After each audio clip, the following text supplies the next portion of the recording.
Ya, standby. Iya. Selamat datang, Prof. Sangaji. Ya, alhamdulillah sudah hadir di tengah-tengah pengajian keluarga besar pelajar Islam Indonesia yang rutin dilaksanakan pada Jumat pagi. Bismillahirrahmanirrahim. Assalamualaikum warahmatullahi wabarakatuh. Alhamdulillahirabbil alamin wassalatu wassalamu ala asrofil anbiya wal mursalin wa ala alihi washabihi ajmain. Asyhadu an la ilaha illallah wa asyhadu anna Muhammadan abduhu wa rasuluh la nabiyya ba'da. Kanda Yunda yang hadir pada pengajian Jumat pagi secara online, rahimakumullah. Marilah kita panjatkan puji syukur kata Allah Subhanahu wa taala, salawat dan salam semoga tercurah kepada Nabi kita, Nabi besar Muhammad SAW. Mudah-mudahan keberkahan, salawat untuk baginda beliau dan juga keluarganya, sahabatnya juga kepada kita semua. Hadirin jamaah keluarga besar pelajar Indonesia, pada pengajian Jumat pagi yang ke-215 ini telah hadir dengan kita narsum kita Associate Profesor Dr. Muhammad Nur Sangaji DA. Beliau adalah selain Dewan Pakar dari KBP Sulteng, juga dosen Fakultas Pertanian Universitas Tadulako, Palu.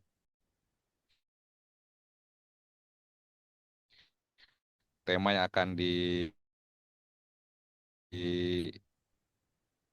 oleh beliau, Fear of Nature. Jadi belajar tentang dari perilaku alam ya. Mungkin beliau akan lebih menjelaskan lebih detail. Marilah kita awali kegiatan pengajian dengan baca basmalah bersama-sama. Bismillahirrahmanirrahim. Untuk selanjutnya kepada Prof. Sangaji dipersilakan. Bismillahirrahmanirrahim. Assalamualaikum warahmatullahi wabarakatuh. Waalaikumsalam. Waalaikumsalam. Apakah suara saya terdengar bagus? Ya, Terdengar, Prof. ya. Sangat bagus, insya Allah. Alhamdulillah. Alhamdulillah, barakallah. A'udzubillahi minasyaitonirrajim. Bismillahirrahmanirrahim. Assalamualaikum warahmatullahi Waalaikumsalam warahmatullahi wabarakatuh. Alhamdulillah. Alladzi arsala rasulahu bil huda wa dinil haq. Yudhirahu ala dini kulli wa kafa billahi syahida. Asyhadu an la ilaha illallah wa asyhadu anna Muhammadan abduhu wa rasuluhu la nabiyya ba'dah. Wa qala Allah ta'ala fil Qur'anil azim. A'udzubillahi minasyaitonir rajim. Bismillahirrahmanirrahim. Syanurihim ayatina fil afaq wa fi anfusihim hatta yatabayyana lahum annahul haq. Awalam yakfi bi rabbik annahu ala kulli syai'in syahid. Shadaqallahul azim.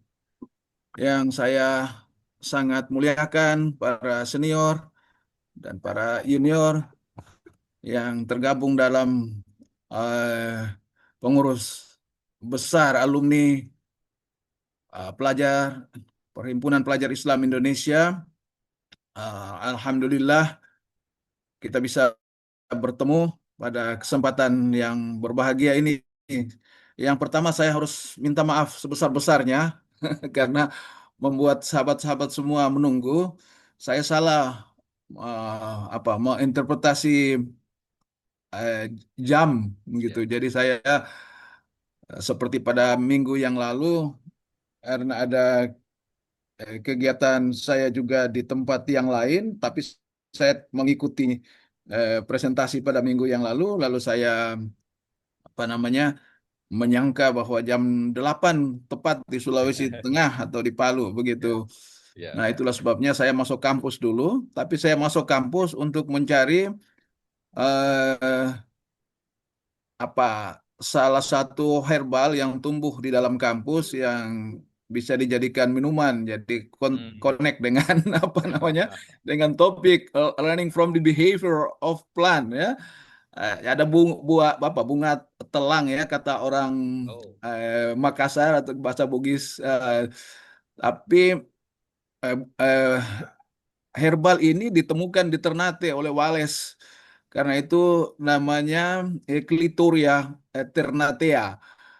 Nanti saya share nanti yang bisa dijadikan herbal untuk minuman yang cukup segar untuk kita ya, mengandung apa namanya antioksidan yang cukup lumayan begitu.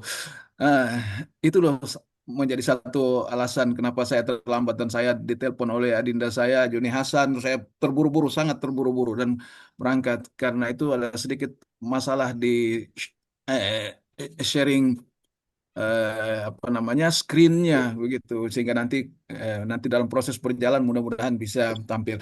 Saya sengaja memilih topik ini untuk menyambungkan presentasi pada minggu lalu yang menurut saya sangat luar biasa ya, sangat hebat. Saya sampai meminta rekamannya, kemudian mendengar berkali-kali dari presenter maupun dari tanggapan-tanggapan yang sangat luar biasa. Kali ini saya mengajak kita untuk sebagai pengantar saja, untuk pemantik, untuk kita diskusikan secara bersama-sama di bawah judul growth mindset gitu. Nanti versusnya itu adalah fixed mindset.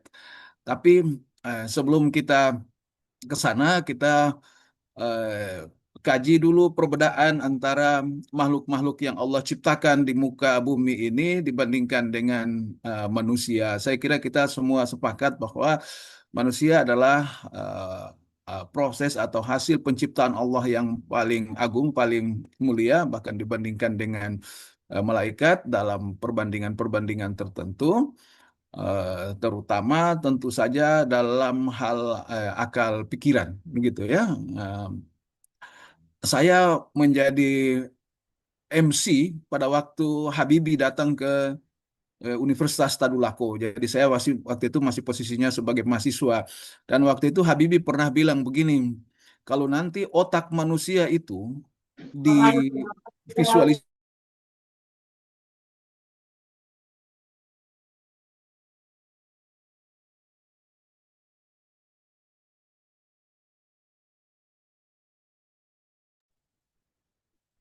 Prof, suaranya hilang, Prof.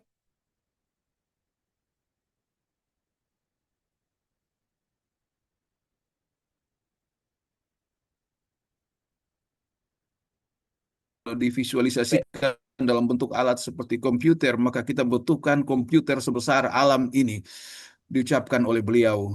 Kemudian ucapan itu berlalu saja, saya juga tidak memperhatikannya terus-menerus.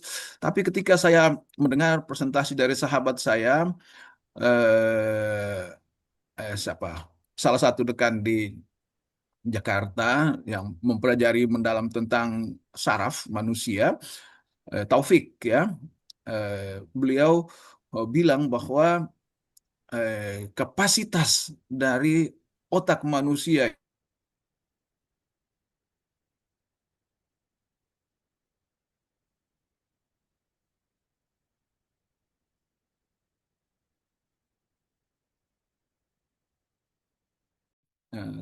itu ya, dan pada diri-diri kita. Jadi kita belajar dalam kekuasaan-kekuasaan itu yang Allah tebarkan eh, di muka bumi. Tuh. Kemudian dilihat pada diri manusia, antara kapasitas-kapasitas dan berbagai macam proses yang berlangsung dalam tubuh manusia.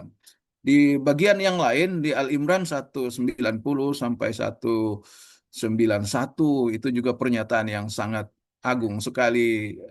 Dalam riwayat itu disebutkan Rasulullah sampai menangis terseduh-seduh dan tidak biasa datang ke salat subuh itu terlambat oleh karena beliau sangat sedih menerima turunnya ayat itu.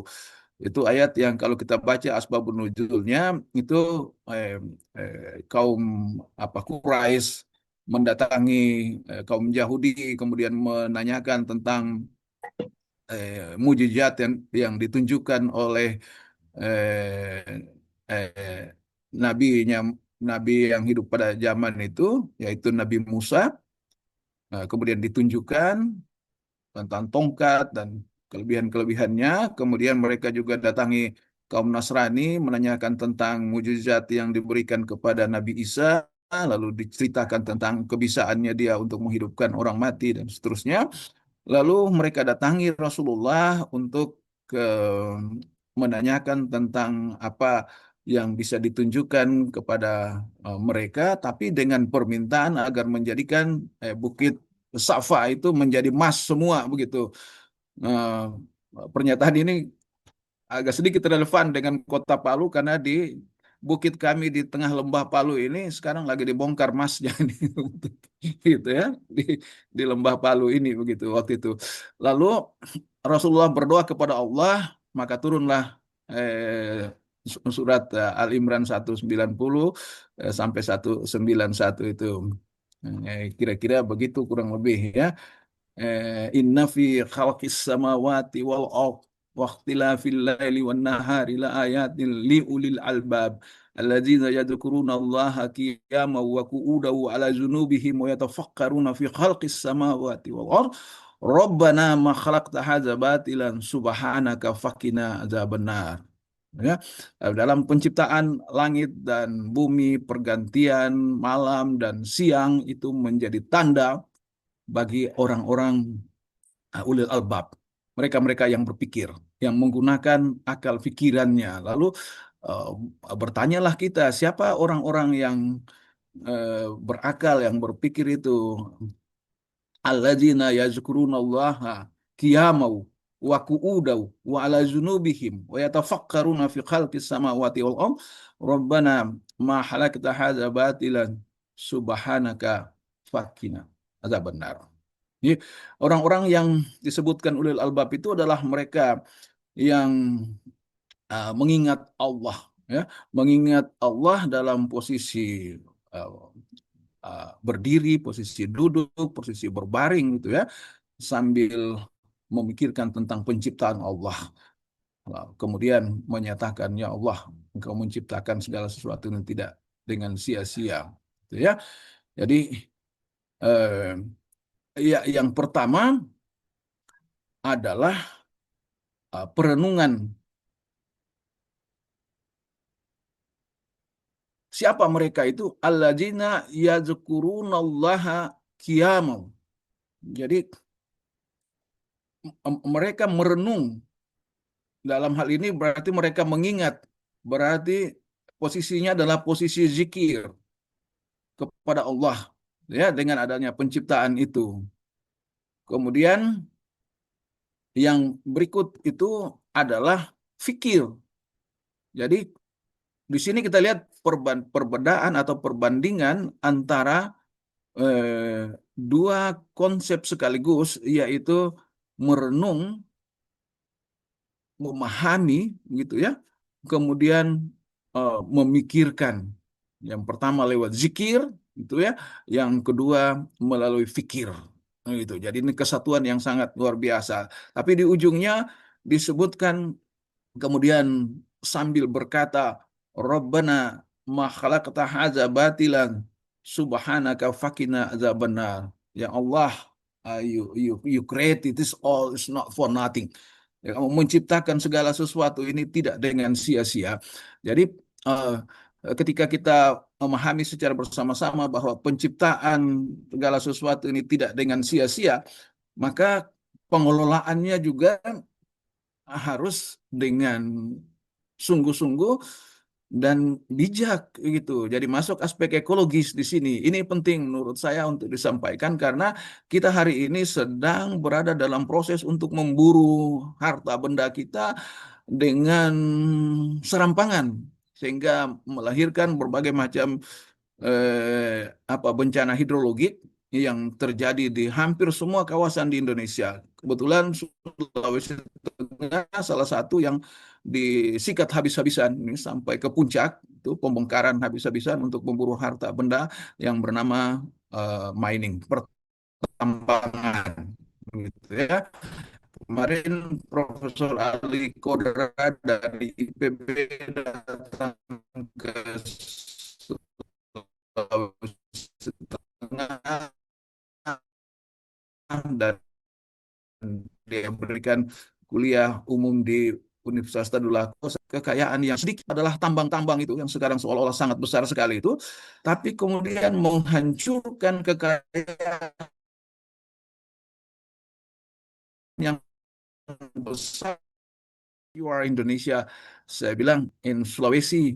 Lalu dia bilang begini, wow, next week I want to go to Makassar for attending this international seminar with the title The Letter from Ternate.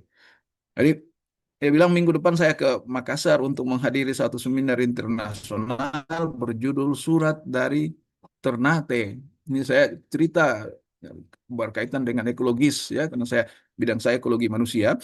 Jadi dan pertanian gitu ya. Eh, saya kaget luar biasa karena saya lahir di sana di kawasan itu. Nanti sudah lebih 40-an tahun baru saya tahu ada surat dari Ternate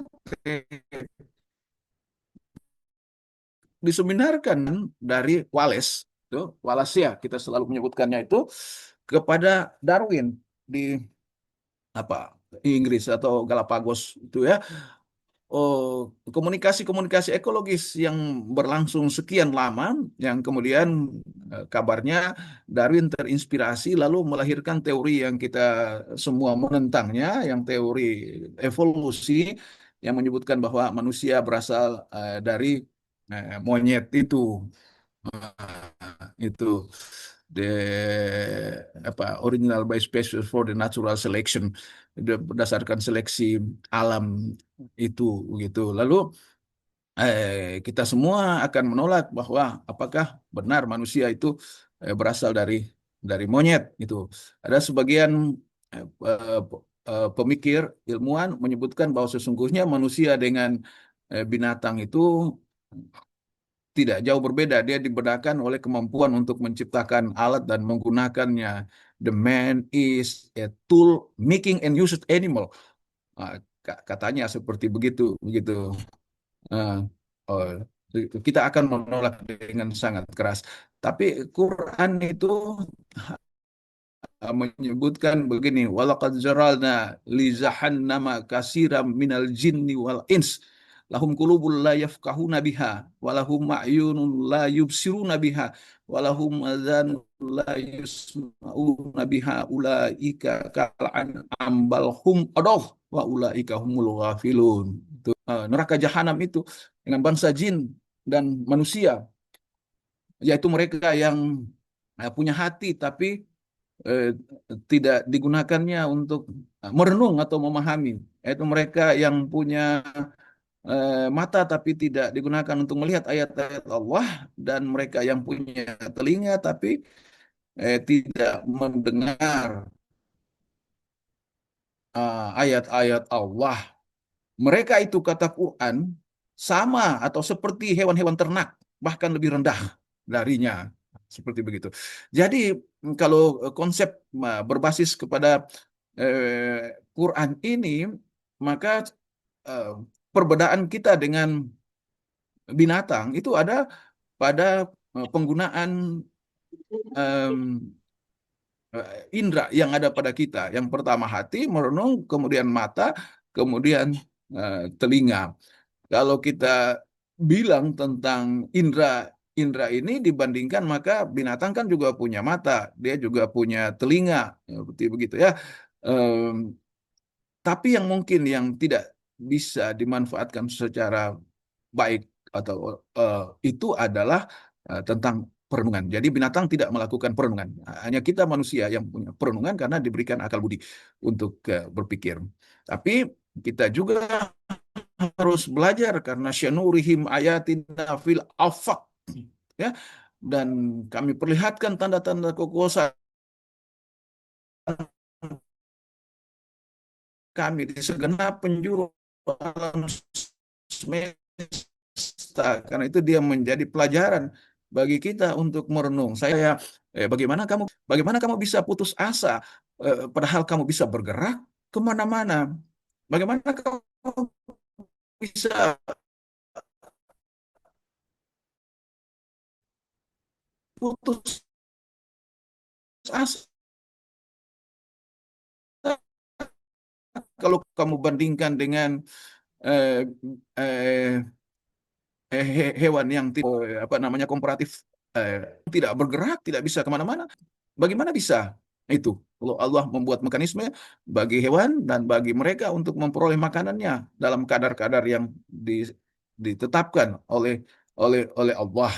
Misalnya, kalau eh, tumbuhan dia bisa mendapatkan nutrisi, mendapatkan tanaman, padahal dia diam di tempat, maka sesungguhnya apa yang dibuat dalam mekanisme Allah gitu. Jadi dalam dunia pertanian kepada akar itu begitu ya. Siapa yang menggerakkan makanan datang kepada akar? Kemudian akar sendiri yang mencarinya, namanya interception. Kemudian ada proses difusi osmosis yang terjadi di dalam tanah ya, yang kemudian mendekati makanan-makanan itu kepada akar. Jadi semuanya dalam kontrol ilahi. Karena itu pandangan Quran itu semua makhluk yang ada di bumi itu eh, apa namanya? Mereka semua bertasbih. Dan itu disebutkan ternyata di banyak surat, kurang lebih 3 surat di dalam Al-Quranul Karim, dan diletakkannya pada bagian yang pertama di surat-surat itu. Saya menemukannya di surat surat Al-Hadid, Al-Hasr, kemudian As-Saf. Itu pada ayat pertama itu semua menyebutkan tentang hidupnya makhluk-makhluk itu. Kalau dunia apa namanya biologi membaginya dengan biotik, abiotik, misalnya makhluk yang hidup maupun tidak hidup, ternyata Quran itu menyebutkan semua makhluk itu bertasbih. Sabahalillahi ma fis samawati wa ma fil ard. Semua yang ada di kolong langit itu bertasbih. Jadi kepadanya kita berikan sebagai pelajaran untuk apa namanya kehidupan manusia. Saya tanya kepada mahasiswa saya gitu, kalau kamu bertemu dengan orang di tengah jalan, kemudian dia sedang mengalami kecelakaan, kamu bantu atau tidak? Semua mereka mengatakan kami bantu, Pak. Kami bantu. Kamu tidak tanya suku apa? Saya bilang tidak, Pak. Kamu tidak tanya agama apa? Tidak, Pak. Nah, kemudian saya ganti. Kalau orang-orang atau orang yang celaka itu saya ganti dengan kucing, setengahnya sudah tidak jawab. Kalau kucing itu saya ganti dengan anjing, makin berkurang menjawab karena dia takut nanti digigit. Ya, anjingnya pura-pura pingsan dan sebagainya. Tapi ketika saya tanya tentang binatang anjing dan kucing itu, saya ganti dengan tanaman yang sedang membutuhkan makanan dan sedang mau mati, layu permanen, gitu ya. Apakah kamu bantu? Itu hampir tidak ada yang menjawab lagi. Padahal pertanyaan itu diajukan kepada mahasiswa Fakultas Pertanian yang belajar tentang tanaman. Jadi ini adalah soal care, soal hati. Sementara tanaman itu adalah unsur kehidupan. Dalam kategori, dia masuk dalam kategori autotrop. Dia menciptakan makanannya sendiri, kemudian dia membagikan hasil asimilatnya kepada kita dalam bentuk buah, dalam bentuk umbi, dalam bentuk daun dan lain sebagainya. Kemudian tidak cukup, setelah itu dia sebarkan lagi oksigen kepada kita untuk kita hirup. Tapi apa balasan kita kepadanya begitu? Karena itu di pagi hari ini mudah-mudahan ada efek kecilnya untuk kita sekalian yang dalam diskusi ini. Setelah ini ayo mari kita tanam pohon ya. Karena ajaran kita bilang bahwa kalau besok dunia kiamat, maka ada benih di tanganmu, maka tanamlah. Nah, sekarang bagian yang ketiga itu berkaitan dengan growth mindset. Jadi mindset saya kira kita semua juga sudah tahu karena sudah lama apa istilah-istilah itu beredar ke kita ya. Kemudian growth mindset itu diistilahkan dengan tumbuh begitu. Nanti lawannya itu adalah fixed mindset. Nah, seperti begitu. Jadi pandangan yang pola pikir yang bertumbuh begitu. Itu perbedaannya sangat sederhana sekali. Yaitu kalau pola pikir yang bertumbuh dengan fixed pola pikir itu, pola pikir yang menetap itu pandangan tentang optimisme. Jadi kalau pola pikir yang berkembang itu memandang bahwa effort, jadi usaha dan sebagainya itu bisa bisa berujung sampai kepada prestasi. Sedangkan yang fix itu menganggap bahwa apa yang kita alami hari ini itu adalah sudah takdir langsung dari ilahi. Jadi seolah-olah itu adalah bawaan yang tidak bisa lagi dirubah-rubah. Itu teori Mendel, itu membuat tentang performance is equal with the genetic plus environment. Begitu ya. Saya karena kebetulan sempat studi sekian lama di Prancis, lalu saya pergi ke satu kafe di perbatasan Italia. Itu kafe tempatnya Napoleon Bonaparte dengan pasukannya minum kafe sebelum menyerang Italia. Itu tersebut kata-kata. Jadi orang pasukannya itu bilang begini kepada apa namanya Napoleon, wow kita ini apa namanya kurang ini, tidak ada ini bahaya kita kalau menyerang dan sebagainya. Itu Napoleon dengan keperkasaan seorang pemimpin leaders itu berkata dalam bahasa Prancis ya, dia menyebutkan begini, c'est à moi qui crée l'environnement. Saya yang menciptakan. Jadi maksudnya itu saya yang menghadapi keadaan itu. Jangan dijadikan keadaan itu sebagai alasan begitu. Jadi growth mindset ini untuk menyertakan kepada anak-anak kita punya fighting spirit yang kuat dan saya kira ini diturunkan kepada anak-anak begitu ya. Saya menulis buku saya berjudul Helai-Helai Daun Sakura. Itu saya lahirkan pada tahun 2004 ya, puluhan tahun yang lalu gitu. 21 tahun kalau tidak salah yang lalu. Itu karena saya dibikin malu oleh sahabat saya di Jepang waktu keliling Tokyo, eh, itu apa namanya itu? Saya datang terlambat seperti terlambat saya hari ini karena salah membaca jam itu. Jadi ketika saya datang terlambat, kemudian dia menegur saya dan berkata, saya punya charger. Sorry saya ada mau hampir habis lagi baterai. Em, Dia menegur saya, why do you come late? Saya bilang, "Ah, saya datang terlambat karena saya ambil dulu uang." Gitu begitu. Banyak sekali orang yang mengambil uang di situ. Lalu dia bilang begini, Nur, if you already know that many people also takes money, you have to take it yesterday. Itu kalau kamu tahu orang akan banyak ambil uang, Anda sudah harus mengambilnya kemarin. Ya saya kira sudah selesai pernyataan itu. Ternyata tidak. Dia sambung lagi. You have to know, I have been living in Indonesia for some years. Saya ini pernah tinggal di Indonesia beberapa tahun. And I know one of the bad character of Indonesian people. Waduh. Dia bilang, dan saya tahu salah satu karakter buruknya orang Indonesia is diligent to produce the reason. Adalah sangat cerdas memproduksi alasan. Sahabat-sahabat sekalian. Dan itu saya ajarkan kepada anak-anak saya di kampus. Bukan tidak boleh memproduksi alasan. Karena ada juga kebalikannya. Orang Inggris yang bilang ini, if you get the reason, you even forget your breakfast. Kalau kamu menemukan alasan, kamu bahkan lupa kamu punya makan pagi.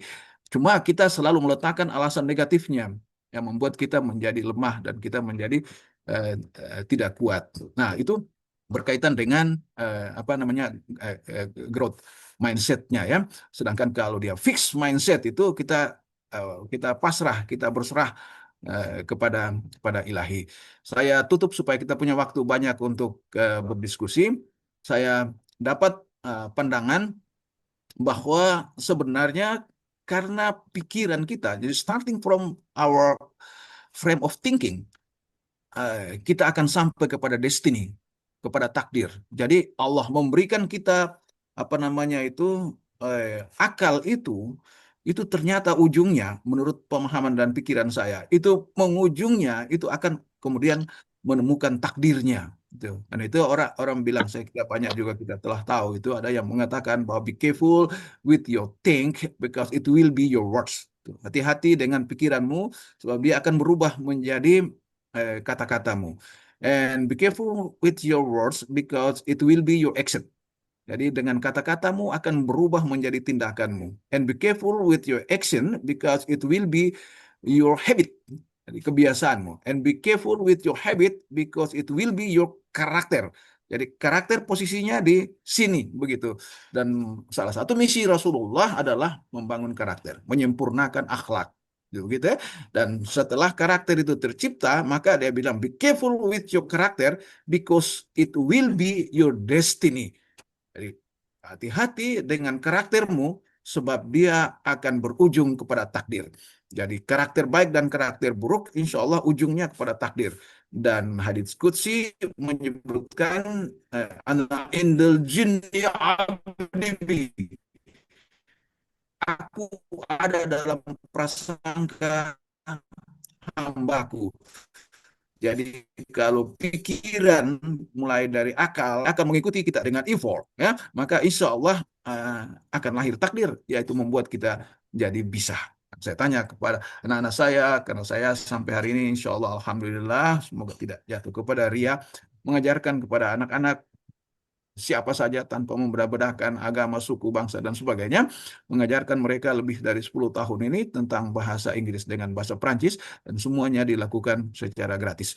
Dan anak-anak datang kepada saya, kemudian mereka bertanya, Pak, kenapa Pak, saya ini setengah mati sekali, tidak bisa sekali saya ini bahasa Inggris. Lalu saya tanya kepada mereka, apakah kamu tiap hari bahasa Inggris? Tidak. Loh, kalau kamu tiap hari tidak bahasa Inggris, kenapa kamu heran kamu tidak bisa? Oh gitu. Why you wonder why you cannot while you never do that? Nah begitu kira-kira. Kenapa kamu heran kamu tidak bisa padahal kamu tidak melakukan sesuatu yang kamu mau untuk bisa itu begitu. Nah, nanti di sana hukumnya itu bernama the law of repetition, yaitu hukum pengulangan. Nah, hukum pengulangan ini masuk dalam pasal yang bernama habit, yaitu kebiasaan. Itulah sebabnya menurut saya, dalam pikiran saya, kenapa di dalam Islam itu banyak sekali hal yang kita disuruh lakukan berulang-ulang. Sholat kita lakukan berulang-ulang, terus-menerus. Ada lafaz-lafaz zikir kita sebutkan berulang-ulang.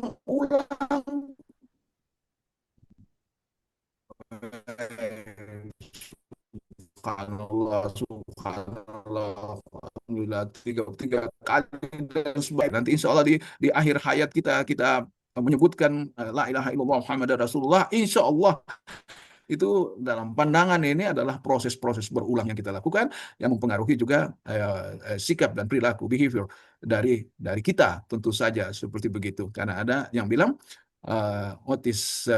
keahlianmu itu akan lahir dari kebiasaan. Kalau kamu mengulangi, you will be the expert from what you repeated. Jadi apa yang kamu akan menjadi ahli di dalam sesuatu yang kamu ulangi. Seperti begitu ya. Saya kira pengantar singkat ini dulu untuk kita sama-sama menggali, berbagi, dan mudah-mudahan bermanfaat. Tidak optimal karena terlalu terburu-buru, saya gagal menyiapkan sharing. Nanti mudah-mudahan bisa terbagi PowerPoint-nya Siap. dan proses yang berjalan ya. Terima kasih. Saya kembalikan, mohon maaf kalau ada yang Ya, baik. yang keliru, yang kurang berkenan. Ini kita punya mohon maaf direkam ya Siap. Direkam. prosesnya.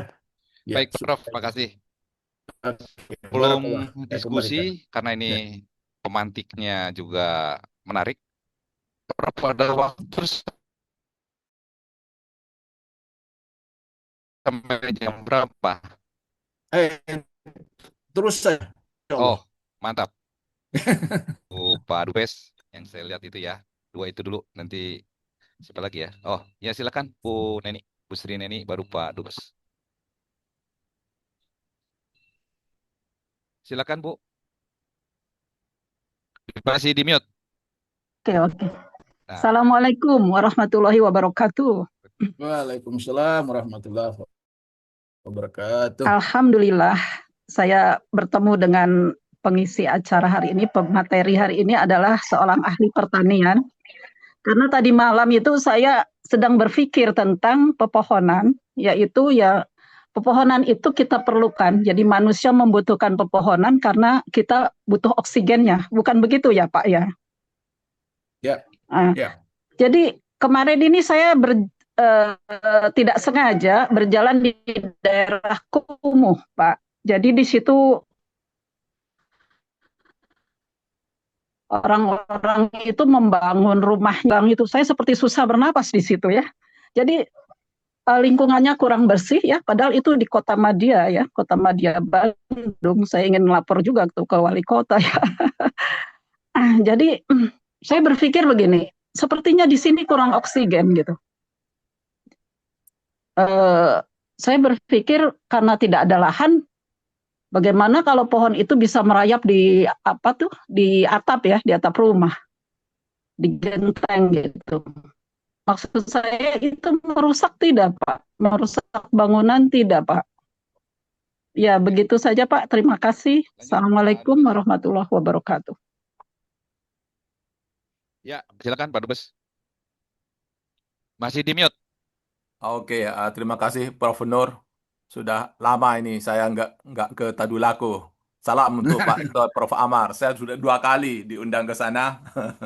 Oke. Waktu Ya, staf ya, ya. khusus Mensesdikti.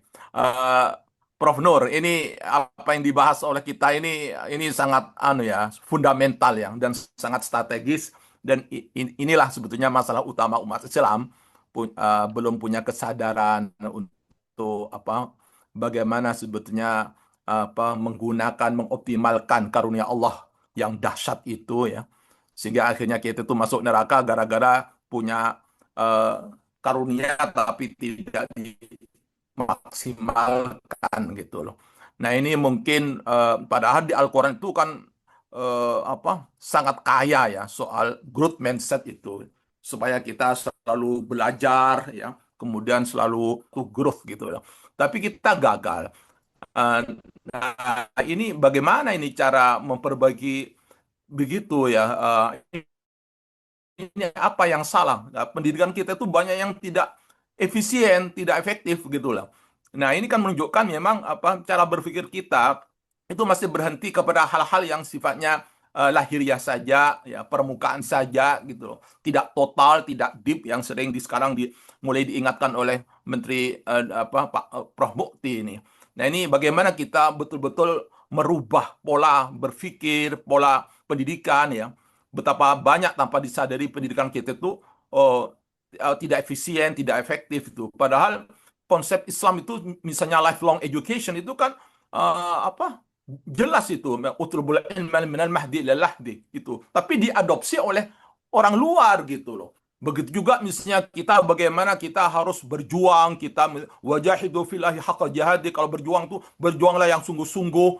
Kalau kita bertakwa wattaqullaha haqqa tuqatih, kalau bertakwalah yang sungguh-sungguh. Kalau beribadah, wa'budullah haqqa ibadah. Ini kan semuanya adalah satu pola growth mindset yang mengasumsikan kepada bagaimana manusia itu penuh misteri. Nah, cuman memang ada sesuatu limitation ya. Memang disitulah kita dua kubu antara growth dan fix. Fix itu juga di satu sisi ada misteri. Fixnya di mana? Kalau misalnya growth-nya akhirnya sampai kepada limitation. Jadi akhirnya memang selama di dunia ini kita tidak mungkin menguak 100% tentang hakikat al-haq, kebenaran itu. Tetapi kita harus memperbaiki ayat-ayat, simbol-simbol. Nah, karena itu walladzina jahadu fina lanahdiyannahum subul. Nah, itu mungkin banyak. Dan Allah juga akan berjanji, itu kan suatu yang sifatnya optimistik ya ke depan ya. Misalnya apa? Akan aku perlihatkan nanti. Sanurihim fi ayatina. Tidak hanya di afaq, di segala ufuk semesta ini, bahkan dalam diri kita sendiri. Hatta yataban annahul haq. Sampai kemudian kamu merasakan adanya kebenaran. Nah, di sini kemudian direduksi oleh ulama Al-Quran. Padahal sebetulnya al-haq itu bisa berupa ilmu pengetahuan juga gitu loh. Dan ini yang kemudian yang diambil oleh non-Muslim. Nah, kita sering terjebak kepada paradigma yang sempit, yang reduktif. Padahal Islam itu kan hudan linnas, dan Al-Quran itu hudan linnas. Nah, kita tuh sering tanpa disadari memonopoli, sehingga seakan-akan apa yang dilakukan oleh orang non-Muslim, padahal itu sebetulnya nilai Quran, itu dianggap tidak Qurani, tidak Islami. Nah, padahal sebetulnya hakikat seluruh makhluk itu semuanya sudah berislam. Yang membedakan itu hanya gradasi, tingkat keislaman. Walahu aslama ma fil ardi kulluhum jami'a afanta tukrihun nas. Nah, kita sering tanpa disadari terjebak kepada klaim-klaim bahwa kita yang Islam, padahal yang mengetahui tentang keislaman, keimanan itu bukan kita, bukan manusia, hanya Tuhan. Nah, bagaimana menghilangkan kesadaran itu supaya kita itu tidak mudah menjudge orang lain, mengklaim, dan kemudian kita itu ngaku-ngaku gitu ya. Kita sudah beriman, sudah berislam, padahal kita hanya terjebak kepada pemahaman yang sosiologis. Kita tidak tahu Islam menurut Tuhan itu. Padahal semuanya dari Nabi Adam sampai Nabi Muhammad juga Islam. Nah, sekarang saya tuh punya cara pandang seperti Nur Khalid Semajid. Jadi memandang orang komunis itu juga Muslim, cuman hanya perbedaan gradasi saja gitu. Karena mereka misalnya di Taiwan, saya beberapa kali ke Taiwan, misalnya saya ketinggalan koper itu nggak hilang. Iya, iya, Saya ketinggalan HP di mobil iya, taksi itu kembali. iya, Itu kejujuran. Itu kan iya, Islami. betul. Sementara kalau di Madura itu ini sangat Madura. Ya saya sering diledekin sama Hasyim Muzadi waktu itu, saya sebagai tangan kanan beliau gitu. Kalau di Taiwan Mas gitu loh, barang yang hilang bisa kembali. Kalau di Madura itu barang yang ada bisa hilang gitu loh. Padahal di sana itu paling the religious. Kita dikenal sebagai the religious society di Madura itu. Tapi itu ada contradictory dengan apa itu faktanya. Nah, ini bagaimana mencoba untuk membangun kesadaran baru, gerakan baru bahwa sebetulnya umat Islam itu bisa saja menjadi a'laun, akan superior, akan unggul kalau betul-betul konsisten memahami dan mengamalkan nilai-nilai Islam. Betul-betul memahami dan mengamalkan nilai Al-Quran. Itu aja, Prof. Salam untuk Pak Rektor, Prof. Amar ya, dari Abdul Wahid Maktub begitu. Silakan, Terima kasih. Prof. Sangaji. Ya, oke. Moderator, dipersilakan atau? Silakan, Prof. Silakan. Oke, dengaran ya. Oke, terima kasih pertanyaan yang sangat dalam ya. Pertama dari Ibu, kemudian Pak Dubes. Dubes di mana sekarang? Saya dulu di Qatar, Prof. Oh, Barakallah. Ya, 22 tahun yang lalu saya jadi duta Masya besar. Allah. Iya. Sekarang Aduh. sudah askar tak berguna. Sudah pensiun. Sayang, saya tidak tahu. Di tahun 22 tahun itu saya ke Prancis lewat Qatar juga itu sempat beberapa kali, Masya Allah. Ya, oke. Ibu, pertanyaan yang sangat baik ya.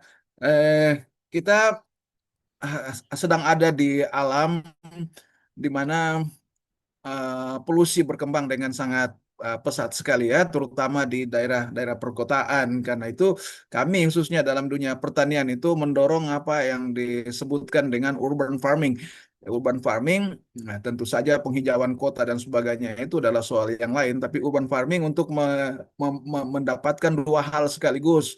Jadi kita bisa secara internal di rumah tangga bisa mendapatkan hasil-hasilnya, tanam tomat, cabai, dan sebagainya untuk iklim mikronya. Kemudian kita juga sekaligus mendapatkan hasilnya. Jadi dapat dua-dua sekaligus tentu saja dengan menambah total oksigen yang ada di alam, di perkotaan.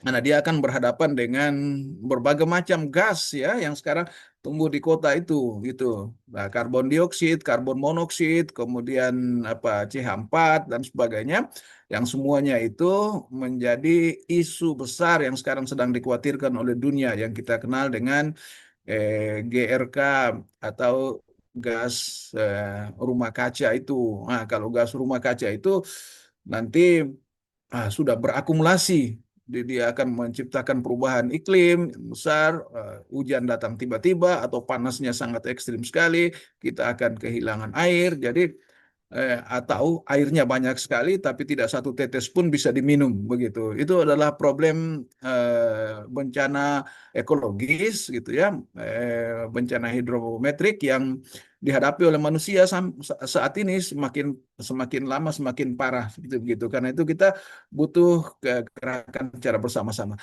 Untuk ada pertanian on the roof itu, pertanian di lantai 2. Berbeda lagi kalau pertanyaan Ibu tentang tanaman yang melengket ke ke ke ke dinding ya. Ya, tentu saja kalau tanaman itu kan dia mengambil nutrisi. Jadi kalau dia dilengketkan ke dinding, dia mengambil nutrisi terutama air di dalam dinding itu. Dan itulah kenapa kita harus belajar dari alam, karena fakta menunjukkan kepada kita banyak sekali tanaman yang bukan kita tanam, dia tumbuh sendiri, dia sangat survive, sementara yang kita tanam tidak tumbuh. Gitu ya. Coba periksa di sekitar kita seperti begitu. Saya pernah tinggal di satu hotel namanya Hotel Emily tahun 2000 berapa itu. Itu di kota Tokyo gitu. Itu hotelnya itu penuh dengan tanaman, dengan tumbuhan. Yang tumbuhan itu bukan hanya di dalam pot tapi dia meleket ke dinding-dinding rumah. Nah, seperti begitu. Kemudian Jepang itu sendiri adalah daerah yang sangat tinggi sekali resiko bencana tektoniknya. Seperti begitu. Jadi saya tidak menjawab langsung apa yang ditanyakan oleh Ibu tentang bahaya tidak bahayanya kepada tanaman yang melengket ke dinding-dinding rumah begitu. Tapi poinnya adalah jangan berlebihan karena ada tanaman-tanaman tertentu yang berasosiasi dengan hewan-hewan tertentu sebagai habitatnya. Ada tanaman tertentu yang kalau ada dia di situ itu mengundang datangnya ular. Jadi itu harus tahu secara ekologis. Ada juga tanaman-tanaman tertentu yang kalau ada di situ ular tidak mendekat. Jadi itulah sebabnya Rabbana ma khalaqta hadza batilan subhanaka faqina azabannar. Ya Allah, Engkau ciptakan segala sesuatu ini tidak sia-sia. Ada semua manfaat ekologisnya. Kami kebetulan ada di Palu. Kami punya daerah ini kan baru saja mengalami bencana 3 dimensi kalau istilahnya kawan-kawan itu ya, tsunami, likuifaksi, dan kemudian gempa atau tektonik seperti begitu ya.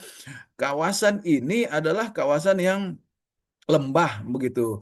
Kalau kita lihat kepada kehidupan masa silam nenek moyang kami di Tanah Kaili ini, di Palu ini, sebenarnya pemukimannya mereka itu ada di gunung-gunung seperti begitu. Nah, sedangkan yang di bawah ini adalah lahan pertanian mereka. Karena itu tempat kami ini ada yang namanya bumi sagu, karena di situ banyak sagunya, ada yang namanya bumi nyiur, karena di situ ada pohon kelapanya, ada hampir semua nama-nama talise itu pohon ketapang, hampir semua nama-nama desa di kami atau sekarang kelurahan namanya di Kota Palu itu indikasi ekologisnya. Ada namanya mangga atau taipa, ada namanya beringin, ada namanya semua seperti begitu. Jadi nenek moyang kita itu pada masa lalu itu telah memiliki apa yang disebutkan dengan local wisdom atau indigenous knowledge atau pengetahuan lokal yang sangat agung, yang sangat luar biasa sampai kepada istilah-istilah pengistilahannya ya sangat luar biasa. Itu untuk poin yang pertama ya. Nanti kita bicara lebih lama ke sana pada waktu yang lain ya. Kepada Pak Dubes, wah ini bagi saya ini halnya juga benar, hal yang sangat fundamental gitu ya, yang untuk kita sekarang ini dan generasi yang akan datang. Saya kira pesan besar kepada kita adalah masa depan anak-anak kita begitu. Masa depan anak-anak kita itu ditentukan oleh kita yang dewasa ini kan, yang orang tua-tua ini, karena apa namanya, kid always follow what the adults say or doing. Jadi anak-anak akan mengikuti apa yang diucapkan oleh orang tua atau yang dilakukan oleh orang tua. Apa poinnya? Di sini teladan. Dan karena itu maka salah satu misi Rasulullah itu adalah teladan, uswatun hasanah gitu. Nah, pertanyaannya sekarang ini apakah teladanan itu masih ada, masih kuat begitu? Saya selalu bertanya kepada kita semua, tentu zaman berubah, tapi masih berapa banyak keluarga yang jam makannya anak-anak harus ada di rumah seperti kita dulu waktu kecil. Berapa banyak orang tua yang masih mendidik anaknya untuk mengucapkan terima kasih. Berapa banyak orang tua yang mengajarkan anak-anaknya untuk saling menyapa dan sebagainya. Saya menulis dalam buku saya, judulnya itu Di Kaki Menara Eiffel. Selama tinggal di sana itu saya mencatat apa yang saya anggap baik ya, seperti begitu gitu. Jadi saya mencatat orang-orang ketika mereka bertemu itu mereka selalu saling mengucap begitu. Bonjour kata orang Prancis. Kalau berpisah au revoir, sampai ketemu lagi atau see you again begitu. Itu tidak ada urusan kita kenal orang atau tidak kita kenal orang. Seperti begitu. Jadi ketika orang ada di lift, ada di jalan raya atau di mana saling bertemu itu saling menyapa seperti begitu. Kan kita kalau kita tidak kenal kan kita tidak mengucapkan selamat pagi di Indonesia begitu. Di Muslim kita kalau kita tidak kenal kan kita tidak mengucapkan assalamualaikum walaupun kita tahu bahwa dia Muslim kan seperti begitu. Jadi Ahmad Abdu ya yang dulu pernah menyebutkan di negara Islam, ajaran Islam tidak terlihat, di negara non-Islam ajaran Islam terpraktekkan, misalnya seperti begitu. Itu pernah ditulis oleh ulama besar asal Mesir itu karena pernah lama tinggal di Paris begitu. Jadi menurut pikiran saya Yang pertama, kalau kalau di level generasi tua itu yang kita butuhkan adalah teladan. Kemudian hukum gitu ya yang ditegakkan secara konsisten. Tapi kepada generasi muda itu adalah mendidik, mendidik anak-anak sejak dini begitu. Jadi kita 10 tahun kan. Jadi pendidikan itu sangat penting. Saya lihat itu anak-anak anak-anak TK itu membersihkan ruangannya sendiri. Kan itu kita itu pada zaman dulu itu saya tidak tahu apakah mudah-mudahan masih ada sekolah kita nilai gotong royong kan itu membangun karakternya anak-anak kita begitu. Negara semodern Jepang masih melakukan hal yang sesederhana itu gitu. Tapi hari ini kalau kita melakukan itu kan di Indonesia kan kita selalu berpikir, ah itu kan ada proyeknya, kenapa disuruh anak-anak yang kerja dan sebagainya. Sudah masuk unsur-unsur kita saling curiga. Jadi suatu negara yang warga negaranya saling curiga, mencurigai itu negara itu tidak sehat sebenarnya. Tapi orang yang saling mencurigai itu juga orang itu punya alasan bahwa memang patut dicurigai itu soalnya begitu. Jadi karena itu maka kita harus membentuk membentuk karakter. Itulah sebabnya kenapa Rasulullah datang membawa misi menyempurnakan akhlak itu. Jadi bertemulah apa yang kita diskusikan pada saat ini. Kalau masuk ke politik sedikit, saya 3 tahun lebih itu menyaksikan dengan mata kepala bagaimana generasi muda, anak-anak SD di Perancis itu mereka punya acara setahun sekali namanya Parlemen Anak-anak, Le Parlement des Enfants. Jadi parlemen anak-anak. Jadi mereka bersidang seperti sidang MPR kita, DPR kita begitu. Tapi asal mereka itu dari seluruh kabupaten provinsi yang ada di Perancis. Itu acara yang paling dinanti-nantikan oleh banyak orang begitu. Dan anak-anak itu bicara seperti mereka benar-benar mewakili daerahnya. Ya, maksud saya mereka menciptakannya seperti begitu. Menjelang saya pulang tahun 1997 itu saya tidak tahu ujungnya, tapi mereka sedang menggodok satu aturan di kampus dan di perguruan tinggi.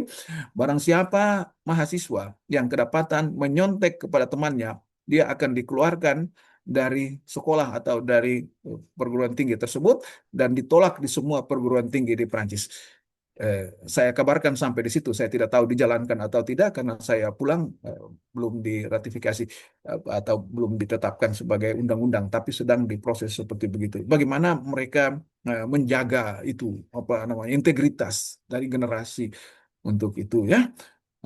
Saya kira itu dulu bagian-bagian yang mudah-mudahan ada manfaatnya bagi kita ya. Saya kembalikan. Baik, Silakan. tadi Pak Atang masih ada atau sudah?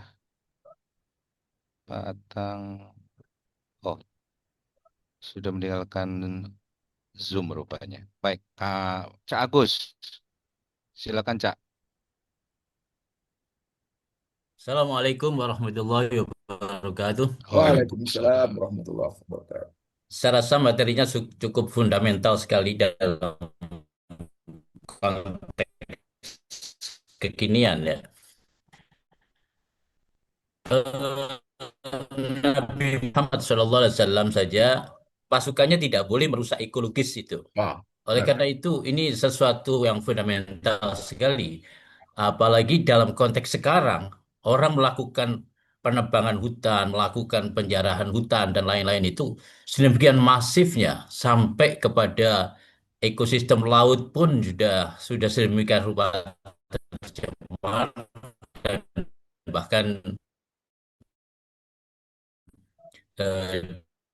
dibuat satu saya usi diviralkan itu kan hak asasi manusia. Bagaimana kalau kita viralkan juga hak asasi ekologis, HAE. Ini supaya manusia ini juga tahu bahwasanya seperti yang Prof tadi ceritakan kalau ada orang kecelakaan dibantu, giliran binatang dan tanaman tidak ada perhatian sama sekali. Misalnya itu kan contoh-contoh praktis yang Prof sampaikan tadi. Itu saja saya kira. Assalamualaikum warahmatullahi wabarakatuh. Waalaikumsalam warahmatullahi wabarakatuh. Pak SKJ, silakan. Baik, makasih. Assalamualaikum warahmatullahi wabarakatuh. Eh, Terima kasih Pak Asep dan buat pada pagi hari ini luar biasa materinya. Saya ingin mungkin menyoroti soal perilaku, mindset dan perilaku. Sebetulnya dalam Al-Quran itu sudah ada atau banyak isyarat-isyarat yang harus dikaji dan dikembangkan. Saya teringat soal kisah Nabi Musa alaihissalam, ya, ketika menyuruh umatnya menyembelih sapi. Lalu dari umat ini kan bertanya, tanya soal warnanya dan lain sebagainya. Nah, mungkin ini bagi pelaku psikologi dan pelaku perilaku ini juga melekat pada kita, ya, umat saat ini. Ya, berkaitan dengan alasan tadi, ya.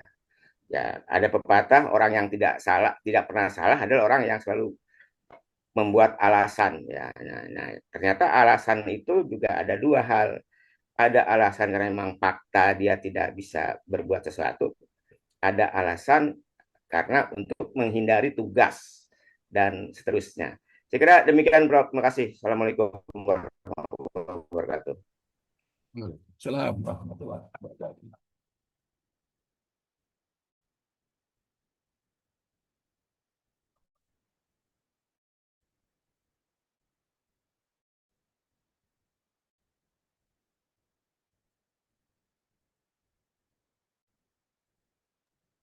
Ya, Oke, mungkin langsung, sudah? Prof. Ya, ya. Oke, saya klarifikasi dulu ya, untuk menuliskan gelar lengkap itu gitu ya. Karena kadang-kadang saya geli selalu disebut profesor profesor itu gitu. Ah, nah, sementara full profesor saya itu masih dalam proses, sudah diajukan tapi belum turun gitu. Mudah-mudahan Amin, dapat. amin, amin, amin. Walaupun itu sebenarnya sama, kalau saya dengar katanya kalau di Arab itu dipanggil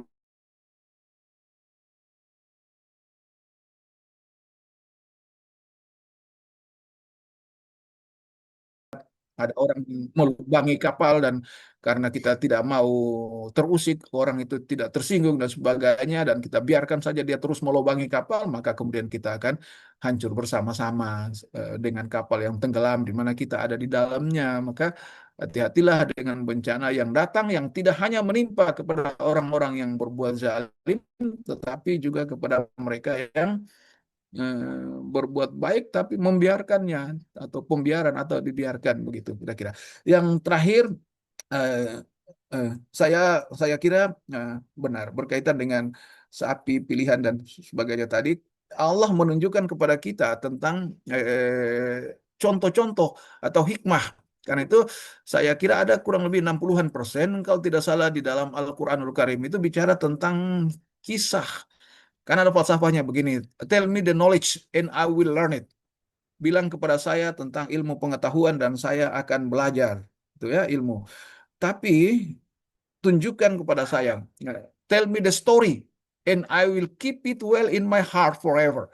Tunjukkan kepada saya tentang cerita dan saya akan simpan dalam hati saya selama-lamanya, gitu. Itulah sebabnya kitab-kitab suci itu banyak sekali cerita tentang sejarah-sejarah masa lalu, dan ternyata dalam ilmu pendidikan itu cerita-cerita yang kita temukan dari misalnya orang-orang sukses, orang yang tidak sukses, itu lebih membekas untuk menggerakkan atau mencegah dibandingkan dengan ilmunya dalam pandangan ilmu pengetahuan. Jadi ilmunya untuk memberikan pengetahuan, tapi cerita itu memberikan kesadaran dan menggerakkan, begitu. Jadi dia sifatnya guide, gitu ya. Jadi kalau kita apa namanya itu lihat dalam susunan tahapan itu kan ada instruction, kemudian guide, gitu, kemudian involve, kemudian empower.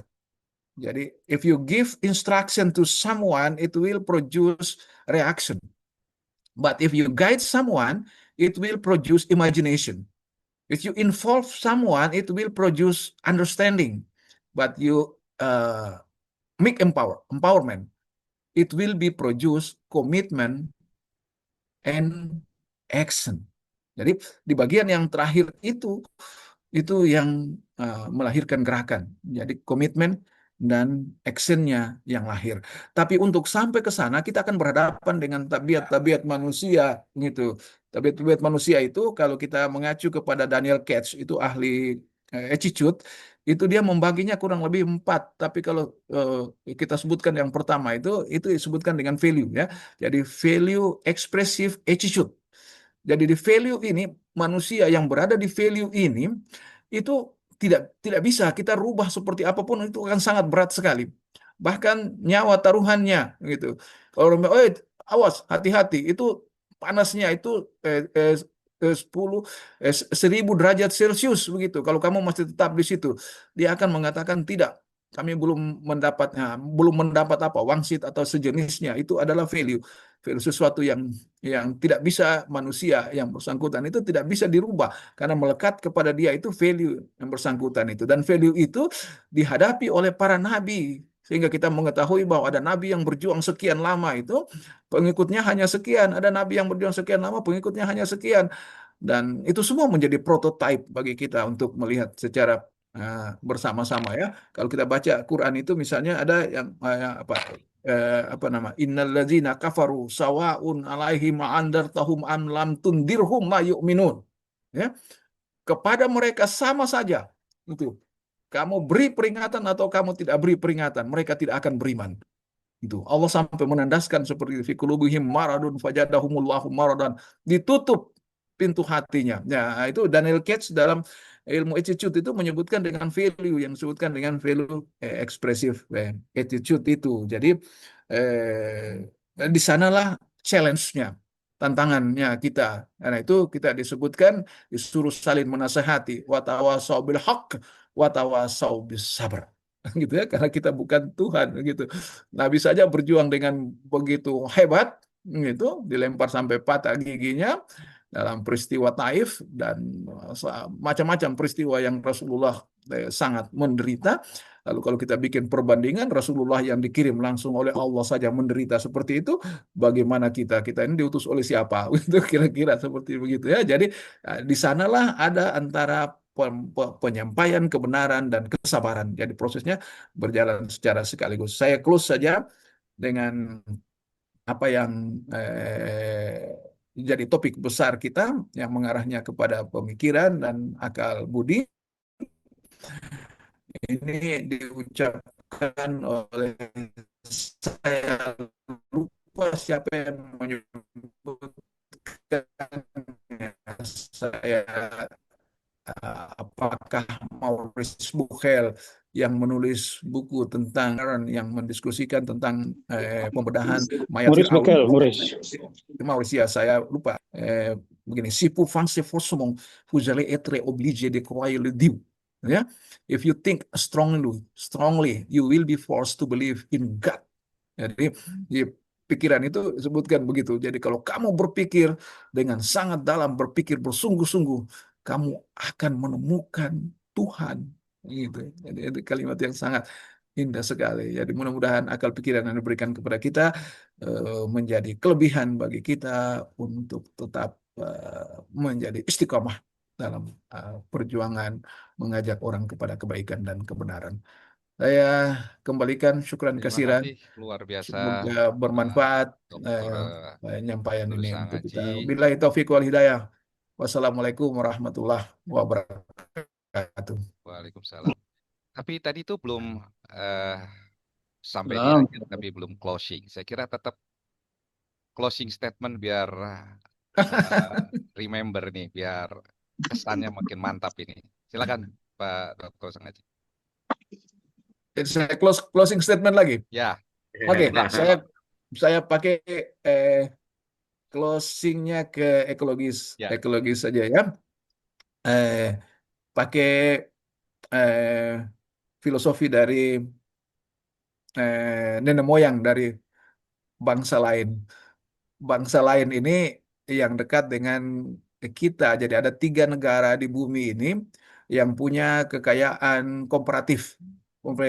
yaitu hutan, karena hutan itu menjadi elemen yang sangat menentukan di kehidupan, siklus kehidupan yang lain, begitu. Because the forest is a mother of agriculture. Hutan itu adalah ibunya pertanian, dan pertanian itu adalah sumber makanan pokok kita. Negara itu bernama Brazil, punya hutan Amazon, sebelahnya Zaire, itu ya, yang juga punya hutan hujan tropis, dan yang ketiga itu Indonesia. Jadi Brazil itu punya 70-an% hutan hujan tropis, Zaire itu punya 10%, dan Indonesia juga punya 10%, dan 10% yang tersisa itu terbagi di kurang lebih 62 negara di bumi ini, begitu. Saya sengaja bilang ini supaya jangan sampai 10% itu juga hilang atas nama keserakahan kita. Akhirnya kita kehilangan itu. Nah, nenek moyangnya itu bilang begini, kalau nanti hutan terakhir telah kamu tebang, sungai terakhir telah kamu cemari, dan ikan terakhir telah kamu tangkap, maka pada saat itu kamu baru akan sadar bahwa untuk hidup manusia tidak bisa makan uang. Wabillahi taufiq wal hidayah. Wassalamualaikum warahmatullahi wabarakatuh. Waalaikumsalam wabarakatuh. Betul nih, Associate Profesor Dr. Nursi, kan materinya luar biasa. Kita applause ya. Kita applause. Kalau offline ini kita standing ini, standing applause ini. Makasih Prof atas ininya, poin-poinnya yang sangat menarik. Saya kira ini direkam oleh tim sekretariat dan bisa di-share juga di teman-teman. Sekali lagi kita doakan mudah-mudahan pada forum ini di kesempatan yang lain waktu. Hadirin jamaah pengajar rahmatullah, pastikan bahwa kegiatan ini juga terselenggara atas kerjasama Lajisku. Ya, ini hari Jumat berkah. Pastikan bahwa kita bisa infak Jumat pagi melalui nomor rekening yang sudah tercantum di WhatsApp. Demikian kita akhiri pengajian dengan doa majlis. Subhanakallahumma bihamdika asyhadu an la ilaha illa anta astaghfiruka wa atubu ilaik. Ini cak mana caranya kan? Warahmatullahi wabarakatuh. Waalaikumsalam. Terima kasih. Terima kasih. Barakallah. Terima kasih. Au revoir.